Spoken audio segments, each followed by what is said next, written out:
नमस्कार सभी का। तो देखिए एग्ज़ाम कंप्लीट हो चुका है, बहुत ही शानदार पेपर आया और जिन्होंने हमारी सारी क्लासें देखी उनकी तो बल्ले बल्ले हो गई। बिल्कुल मैं आपको कंप्लीट सॉल्यूशन अवेलेबल करा रहा हूँ, ए टू जेड पहले प्रश्न से लेकर के लास्ट क्वेश्चन तक विथ पीडीएफ। मैं आपको देखो ये आप बोर्ड ऑफ सेकेंडरी एजुकेशन का हमारा जो इंग्लिश का कंप्लीट सॉल्यूशन है, आज 13 तारीख का पेपर है और पीडीएफ आपको मैं आप साथ में दे रहा हूँ। तो एक एक क्वेश्चन देखते हैं किस प्रश्न का क्या आंसर रहने वाला है। आइए पहले सबसे पहले अनसीन पैसेज से ही स्टार्ट कर लेते हैं। सबसे पहला क्वेश्चन देखिए क्या लिखा हुआ है आपके सामने कि what are the shopping centres a sign of. Shopping centres किस बात का प्रतीक हैं? तो बच्चों पहली बात लिखा हुआ पहला क्वेश्चन कि shopping centres are a sign of dazzling economic growth. Okay, question first का आंसर आपको ये लिखना है। दूसरा क्वेश्चन देखो कि why do many young people shop at the malls. बहुत सारे लोग मॉल्स में क्यों खरीदते हैं?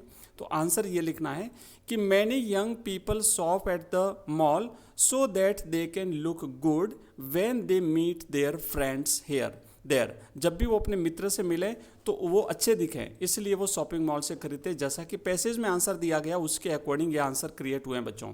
मैं जो आंसर बता रहा हूँ वो बेस्ट आंसर है, इससे मिलता जुलता आंसर भी है ना आपका, तो चल जाएगा। जब इंग्लिश की ओरिजिनल जो ऑफिशियल की आएगी मैं आपको 5-7-10 दिन के अंदर अंदर आ जाएगी, तो ऑफिशियल की भी आपको दिखा दूंगा मैं, आप मुझे कमेंट कर देना। और अभी जो मैं ये पीडीएफ है ये आपको शेयर कर दूंगा, व्हाट्सएप ग्रुप ज्वाइन कर लो। और इसके साथ साथ बाकी जो हमारे सब्जेक्ट हैं हिंदी कंपलसरी, हिस्ट्री, ज्योग्राफी, उन सब की तैयारी हम शुरू करने वाले हैं। तीसरा प्रश्न देखो, how do people generally spend their time at a mall. कि लोग अपना टाइम कैसे बिताते हैं? तो आप देख सकते हो कि पीपल जनरली शॉप, ईट, वॉच मूवीज, मीट फ्रेंड्स और just lie around at a mall. इस तरीके से वो अपना टाइम बिताते हैं। नेक्स्ट क्वेश्चन दिया हुआ है कि what is the main protest of the author with the excess of malls. तो यहाँ पे आपको आंसर लिखना है कि the main protest is that malls don't seem to make us happy, instead they play on feeling of inadequacy to promote consumerism. अगला question है कि which activities could we do instead of shopping. हम shopping की बजाय कौन सी activities करते हैं? तो आंसर लिखना है कि instead of shopping we could be cooking, visiting a waterfall, beach, temple, reading, writing poetry, making music, taking a walk, playing games, learning a dance और विजिटिंग अ फ्रेंड। इसमें से थोड़ा बहुत भी अगर आपने लिखा है तो आपका उत्तर राइट माना जाएगा और बिल्कुल आपको जो है वो नंबर मिल जाएंगे। आगे बढ़ते हैं अगले क्वेश्चन की तरफ। यहाँ पे देखो फिर से नेक्स्ट प्रश्न है हमारा कि what should we build in place of building malls. हमें मॉल बिल्डिंग बनाने की बजाय हमें क्या बनाना चाहिए?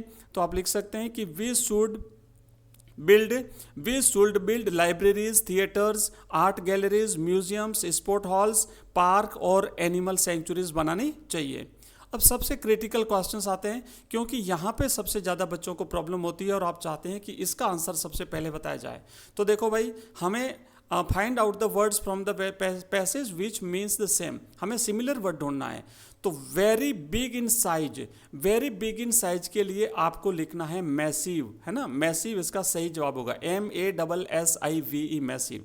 दूसरा क्वेश्चन है कि very large and thickly populated cities. तो इसके लिए क्या लिखेंगे? इसके लिए लिखेंगे मेट्रोपोलिस, ठीक है ना, मेट्रोपोलिसेस। ऑप्शन इसका राइट बी है।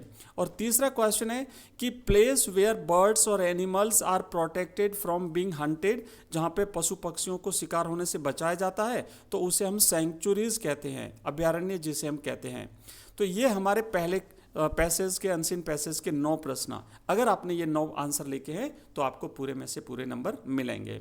अगला प्रश्न देखो, दूसरा हमारा पैसेज है, इसमें 6 प्रश्न है, इसको हम कर लेते हैं। बहुत ही सिंपल पैसेज था। लिखा है कि where was Ramanujan born. Ramanujan का जन्म कहाँ हुआ था? तो अकॉर्डिंग टू पैसेज, हमें पैसेज के हिसाब से ये आंसर लिखना है कि Ramanujan was born at Erode in Coimbatore, ठीक है। अगला क्वेश्चन देखो कि how did Ramanujan show his talent in 4th standard. 4th class में उन्होंने अपना टैलेंट कैसे दिखाया था? तो आंसर लिखेंगे कि in the 4th standard he could solve the most difficult problems of trigonometry, obtained Euler's theorems and proved them. उन्हें हल करता था। नेक्स्ट क्वेश्चन है कि which scholarship was awarded to him, उन्हें कौन सी स्कॉलरशिप मिली थी? तो आंसर लिखोगे कि he was awarded the Subramaniam scholarship. Okay, अगला क्वेश्चन देखो कि what was the unexpected calamity that befell Ramanujan, उनके ऊपर कौन सी कैलेमिटी आई थी? तो he neglected other subjects due to his passion for mathematics, failed to gain promotion to higher class and lost his scholarship. तो उन्होंने बाकी सब्जेक्ट पर ध्यान देना बंद कर दिया और इस तरीके से वो फेल हो गए और उनको स्कॉलरशिप से हाथ धोना पड़ा।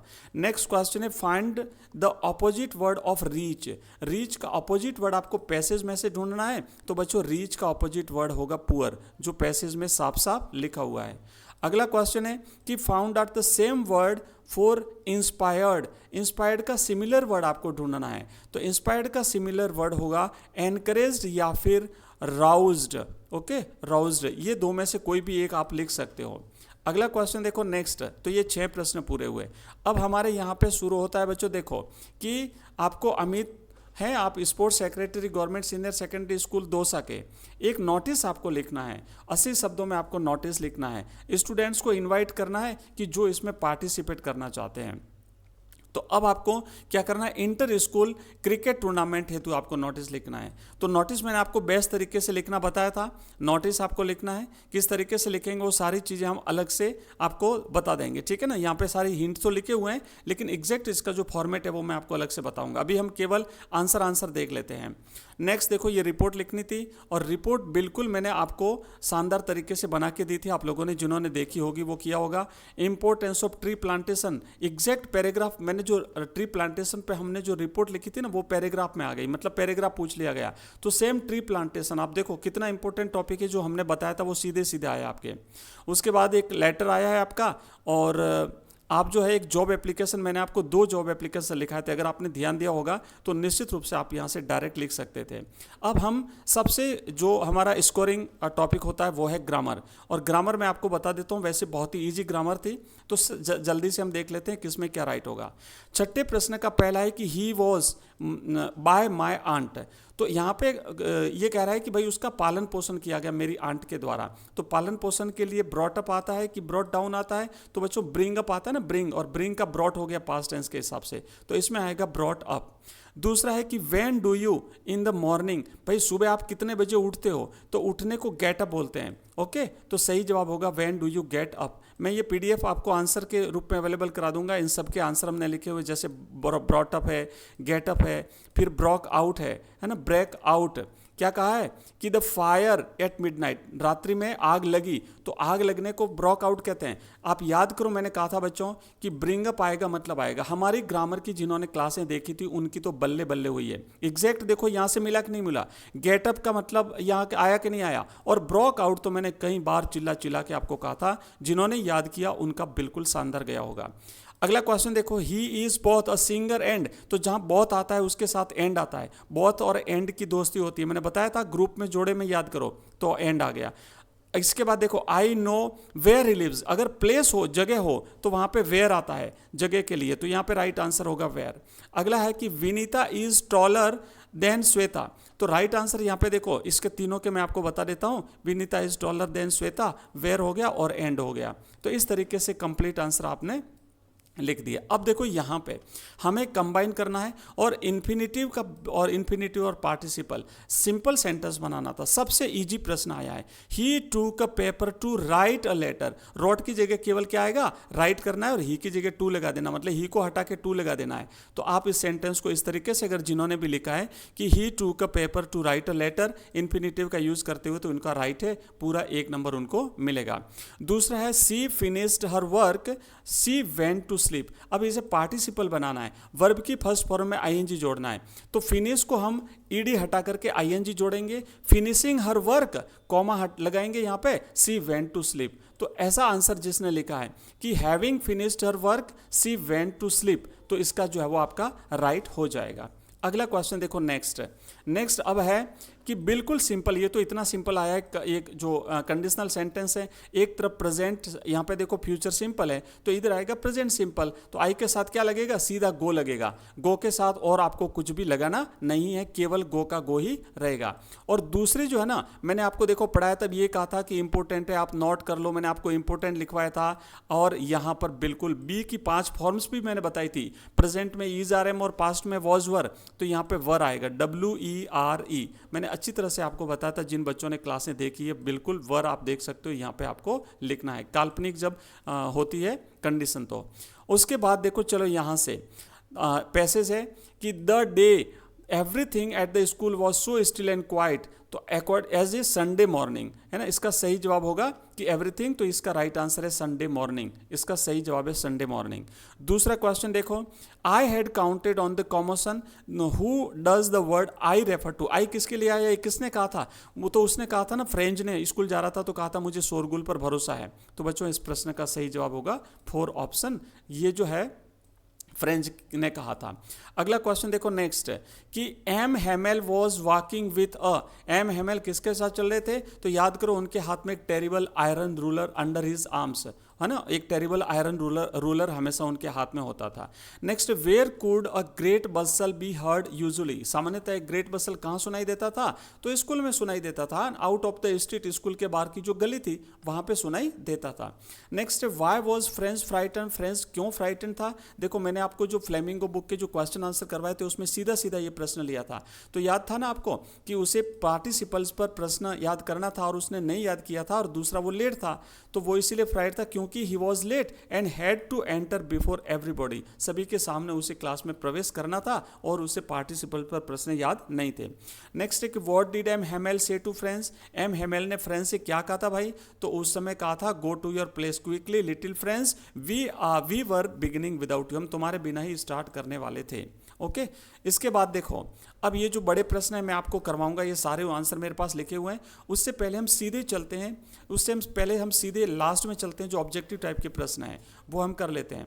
तो देखो सबसे पहले Charlie's friend Sam was a, Sam क्या था, तो सैम वॉज अ साइकियाट्रिस्ट, वो उसका एक मनोचिकित्सक दोस्त था। लास्ट में प्रश्नों के आंसर भी मैं आपको साथ साथ में बता देता हूँ, देखो तो वो क्या था, यहाँ पे देखो साइकियाट्रिस्ट था। उसके बाद लिखा हुआ है कि the actual cost of the wooden tiger, उसकी वास्तव में कॉस्ट कितनी थी, दुकानदार ने उससे 300 मांगे थे, लेकिन उसने कहा कि अगर वास्तविक कीमत बताऊंगा तो राजा मुझे पनिश कर देगा, तो राइट आंसर ऑप्शन ए है बच्चों 2 आनाज एंड अ क्वार्टर, है ना, बहुत कम कीमत थी, ऑप्शन ए इसका राइट है। तीसरा है कि the world's geological history is trapped in, तो इस प्रश्न का सही जवाब है बच्चों अंटार्कटिका, ऑप्शन इसका करेक्ट है अंटार्कटिका।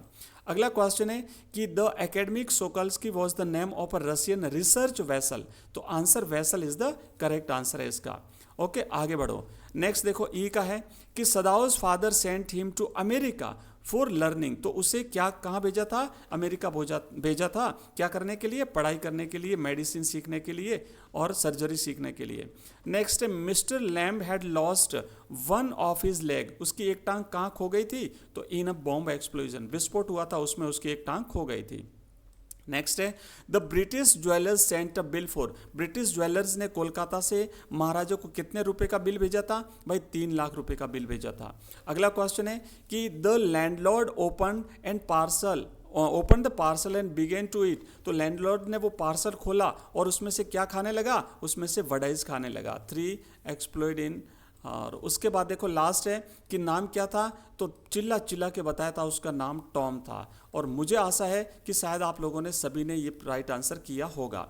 अब देखो जो आप लोग अगर चाहते हो कि मैं इन सब के आंसर भी बता दूं, तो मेरे पास बिल्कुल सबके आंसर लिखे हुए हैं, मैं बता सकता हूं आपको, और इन सभी के प्रश्नों के आप यहां से स्क्रीनशॉट ले लो, पढ़ लेना। तो इस तरीके से हमने कंप्लीट पेपर का सॉल्यूशन कर लिया है, और मैं आपसे कहना चाहता हूं कि अब हम ज्योग्राफी की बहुत ही शानदार क्लासें स्टार्ट करने वाले हैं, साथ ही साथ हिंदी कंपलसरी पढ़ने वाले हैं, हिस्ट्री और पॉलिटिकल साइंस और हिंदी साहित्य पढ़ने वाले हैं। अगर आपके सब्जेक्ट हैं तो जैसे ही तैयारी मैंने आपको इंग्लिश की करवाई थी वैसी की वैसी तैयारी मैं अब बाकी सब्जेक्ट्स की करवाने वाला हूँ। चैनल को सब्सक्राइब कर लीजिए अगर नए हैं तो, और वीडियो को देखिए, वीडियो को लाइक करिए और अपने दोस्तों के साथ शेयर करिए। धन्यवाद।